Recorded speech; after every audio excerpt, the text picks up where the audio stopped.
Alright, what the f am I playing now? Hey Edge, can you give me something copyright infringy? Thank you. Alright, Sworn. What do we have here? The Steam page says it's an isometric hack and slash roguelite where you meet and romance characters from mythology. And oh, I get it. This is just Hades. Thanks, Edge. Well, you know what that means. We did it, boys. Hades-like is a genre now. Be prepared for a tidal wave of indie games, all using the same Hades formula for the next 5 to 10 years. You know what, though? Maybe that's not such a bad thing. At least I don't have to try very hard to sell you on Sworn. It's Hades with a few extra bells and whistles. Change a few things, add a few things, you know what you're getting here. First, swap out the Greek mythology for Arthurian lore. Instead of getting boons from and or smooching Zeus and Aphrodite, you'll be getting boons from and or smooching Fey lords like Titania, Queen Mab, and Oberon. Instead of fighting against Cerberus or Scylla, you'll be fighting off against the corrupted King Arthur and his Knights of the Round Table. I actually really like this. I feel like Arthurian lore is underutilized in games these days. It usually gets mishmashed together with the general Tolkien-esque fantasy aesthetic, and that usually makes it lose its identity, so I dig that they're really focusing on Arthurian lore here. The next big difference? Add a class system. In Hades, you play as just one character. In Hades 1, it was Zagreus. In Hades 2, it's Melanoite. Sure, they each get different weapons that change the way that they play, but they are basically the same character. Sworn, on the other hand, gives you a choice of 4 nameless classes. Less personality, more options. There's the Vigilante, who plays the most like a standard Hades protagonist. He mixes up melee and ranged attacks, and he's generally balanced all around. There's the Monk, and by monk we mean Catholic crusader, not Buddhist ascetic. They're big, they're slow, they're dumpy, they use strange magical weapons and spells that often skew toward the supportive. Think of this more like a cleric.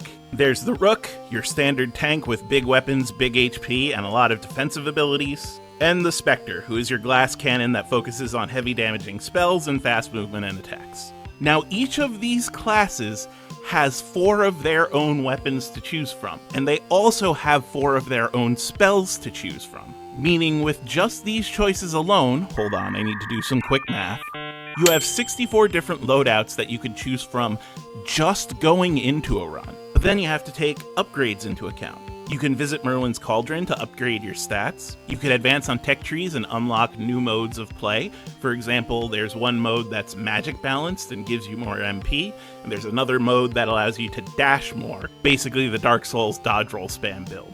You could spend resources on new rooms or events or Fey Lords for your runs. You could trade in resources for one-time benefits like rerolls on upgrades. And if you still have resources just lying around, which is rare, you could use them on cosmetics. And cosmetics are particularly important because the third thing that sets Sworn apart from Hades is online multiplayer. Now you can show your friends your shiny new hat. The multiplayer is Sworn's biggest draw. Instead of plumbing the labyrinth of the underworld alone, you could take up to 3 friends with you online.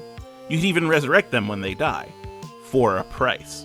This creates a neat little power balance tug of war where you always have to wonder about whether or not your buddy Steve is really worth resurrecting, or whether you'd trade his presence in for a sick-ass fire enchantment.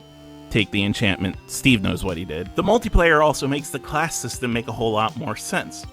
It may be frustrating to do a run as the Monk by yourself. Your attacks are very slow, your spells are weird things like auto-attacking turrets, and there's really not much you could do other than run away, wait for enemies to die, and take pot shots when you get a chance. But in a context of a party of 3, these abilities make a lot more sense. It puts the Monk in more of a supportive role, whereas characters like the Spectre can be your damage dealers. This means that Sworn can experiment a little more with abilities like heals, shields, and buffs, at least more than Hades was able to. Other than that, you know the formula. You dive into dungeons, run after run, hopefully to eventually get to the end and take down King Arthur. Each time you die, you get to trade in resources for some new upgrade that makes the next run a little easier. And for being in early access, there are a lot of things to upgrade. I am 60 hours in and I'm still unlocking new weapons and new bonuses. And each new bonus makes this game a little bit different from Hades. For example, one of them is the ability to summon pets. Who's a cute little poison spider? It's you. It's you! The one place where you really feel the early access is Sworn's boon variety.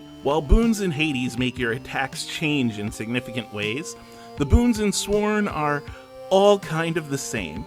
Titania is the Fire Fae, for example. She can make your light attack do fire damage, or your heavy attack do fire damage, or your spell do fire damage. And that's about it. There are upgrades that significantly change the way your weapons and spells operate, but these are gotten from the fabled Sword in the Stone, which you also have to unlock.